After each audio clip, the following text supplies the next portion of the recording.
Namaku Dika, mahasiswa semester akhir di sebuah universitas swasta di Jakarta. Aku tinggal di sebuah kos-kosan yang letaknya tidak jauh dari kampus. Kosan ini terletak di belakang sebuah pusat perbelanjaan tua yang sudah mulai sepi pengunjung. Dulu, katanya mall itu ramai, tapi sekarang hanya beberapa toko yang masih buka. Mall itu punya reputasi aneh. Sering terjadi gangguan listrik, bunyi lift yang bergerak sendiri, dan penampakan di parkiran basement. Tapi aku tak pernah percaya pada cerita-cerita mistis itu, sampai malam itu tiba. Hari itu hari Kamis malam. Aku baru pulang dari kampus setelah menyelesaikan proyek akhir. Karena lapar, aku memutuskan untuk pergi ke minimarket 24 jam yang letaknya di dalam mall tua itu. Aku masuk lewat pintu samping yang biasa dipakai karyawan. Ketika aku masuk ke lorong menuju minimarket, aku melewati lift besar yang sudah berkarat. Di pintunya tertempel tulisan, "Lift rusak, dilarang digunakan."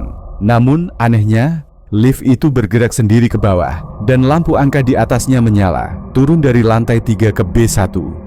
Aku berdiri diam, tak ada siapa-siapa di sekitarku.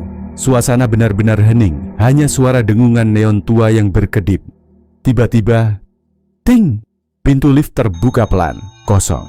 Tapi, aku mencium bau aneh. Seperti besi terbakar dicampur bau busuk daging rusak. Bau itu menyengat dan membuatku mual. Aku mempercepat langkah, mengambil makanan cepat saji, dan segera membayar. Saat hendak keluar lagi, aku mendengar sesuatu dari arah lift. "Tolong!"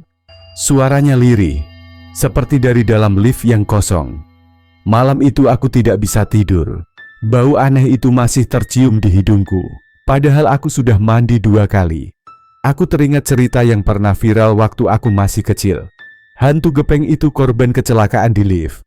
Katanya dia seorang wanita muda yang badannya tergencet pintu lift karena iseng menunduk dan mengintip celah pintu sambil menjulurkan kepala.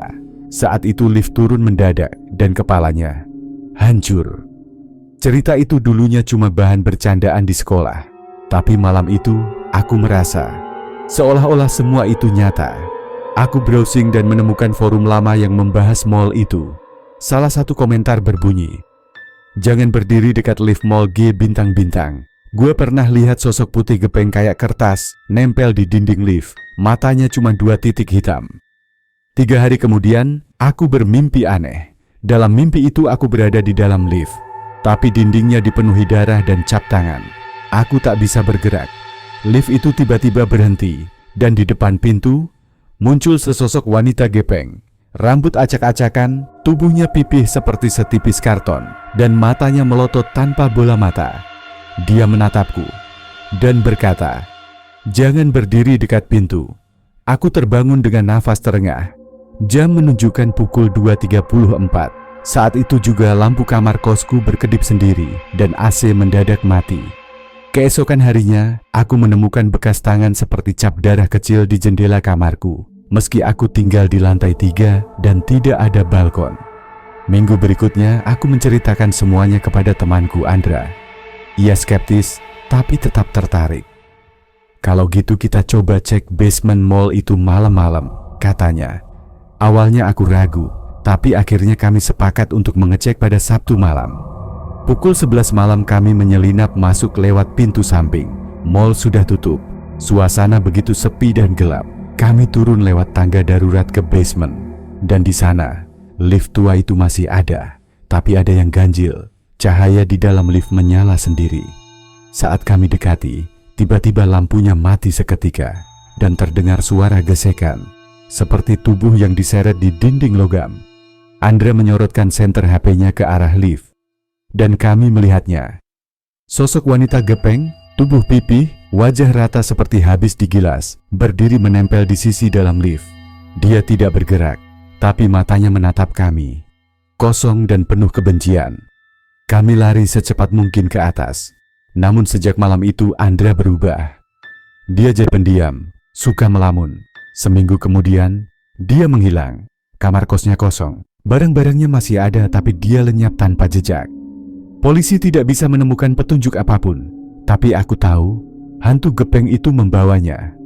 Dalam keputusasaan, aku mencari tahu lebih lanjut. Aku mendatangi satpam lama yang sering berjaga di mall itu. Namanya Pak Surya. Awalnya dia enggan bicara, tapi setelah aku desak, ia mulai bercerita. Itu bukan cuma cerita anak sekolah, nak.